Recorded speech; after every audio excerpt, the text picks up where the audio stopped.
নমস্কার বন্ধুরা, পলির রান্নাবান্নায় সকল বন্ধুকে স্বাগত। আজ নিয়ে এসেছি নরম তুলতুলে রসে ভরা পিঠার রেসিপি। শীত চলে এসেছে, এখন সব ঘরে ঘরে পিঠে পুলি পায়েস তৈরি করার সময়। দেখুন কত নরম এবং কত সুন্দর হয়েছে পিঠাটা। আমি ভেঙে দেখাচ্ছি। একবার হলেও এই রসে ভরা পিঠা শীতে তৈরি করে নিন, মন্দ লাগবে না। তাহলে চলুন রেসিপিটি আমি কিভাবে তৈরি করলাম দেখে নেওয়া যাক। পিঠে তৈরি করতে আমি 250 গ্রাম গোবিন্দভোগ চালের গুঁড়ো নিয়েছি। চালের গুঁড়োটা থালায় ঢেলে দিচ্ছি। এখন চালের গুঁড়োতে অল্প অল্প জল দিয়ে একটু ডো মতন করে নিচ্ছি।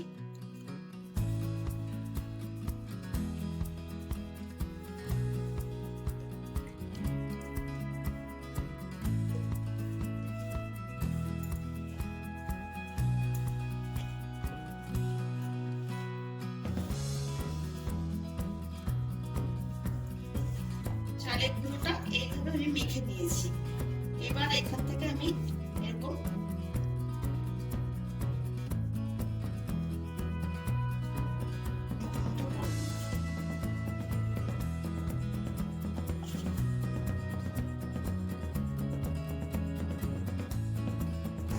পিঠেগুলো ভাপানোর জন্য আমি একটা সসপ্যানে জল বসিয়ে দিয়েছি। জলটা ফুটে উঠেছে। এবার এর উপরে একটা ছাঁচের থালা দিয়ে দিচ্ছি।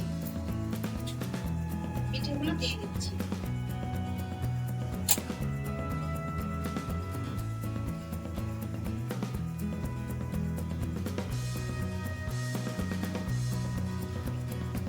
ঢাকা দিয়ে দিচ্ছি 5 মিনিটের জন্য। 5 মিনিট হয়ে গেছে। এবার ঢাকনাটা খুলে দিচ্ছি। গ্যাসটাও বন্ধ করে দিলাম। একটু ঠান্ডা করে ফিরে আসছি। চালের মুঠোগুলো ঠান্ডা হয়ে গেছে। এবার ভেঙে ফেলছি।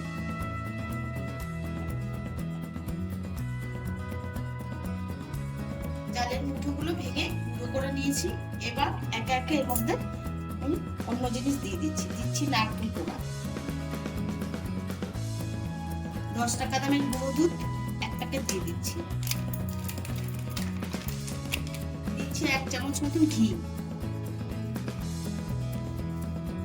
1 চিমটে মতন লবণ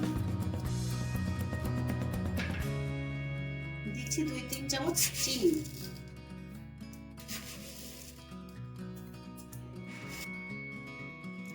সব উপকরণ দিয়ে চালের গুঁড়োটা ভালো করে মেখে নিচ্ছি।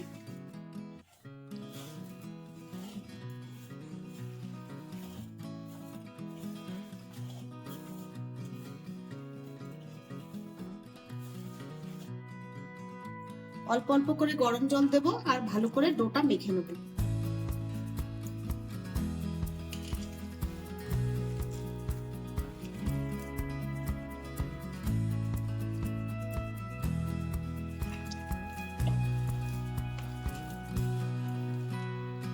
চালের ডোটা ভালো করে মাখা হয়ে গেছে। এবার এখান থেকে আমি লেচি কেটে দিচ্ছি।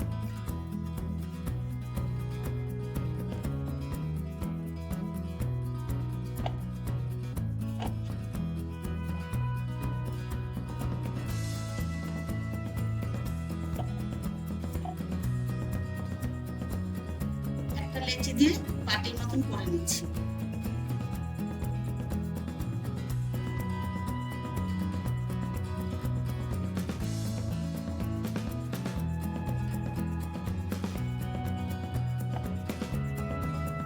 নিয়েছি গুড়, পাটালি গুড় দিয়ে দিচ্ছি। দিয়ে মুখটা বন্ধ করে দিচ্ছি ভালো করে।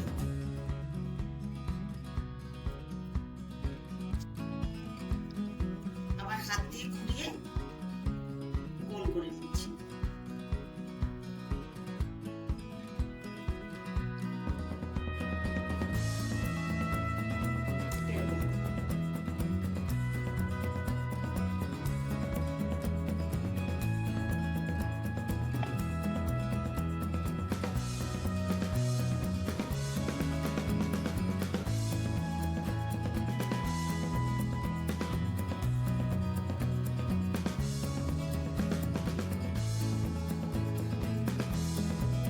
আমি সব লেচি দিয়ে পিঠেগুলো তৈরি করে নিয়েছি। পিঠেগুলো এইভাবে আমি করে নিয়েছি। ভাজি থালাটা একটু তেল ব্রাশ করে নিয়েছি, এবার পিঠেগুলো এখানে দিয়ে দিচ্ছি। দিয়ে আমি 5 থেকে 6 মিনিট গ্যাসের ফ্লেম মিডিয়ামে রেখে নামিয়ে দেবো পিঠেগুলো। ঢাকা দিয়ে দিচ্ছি। ঢাকনাটা খুলে দিচ্ছি। পিঠেগুলো এবার তুলে নিচ্ছি।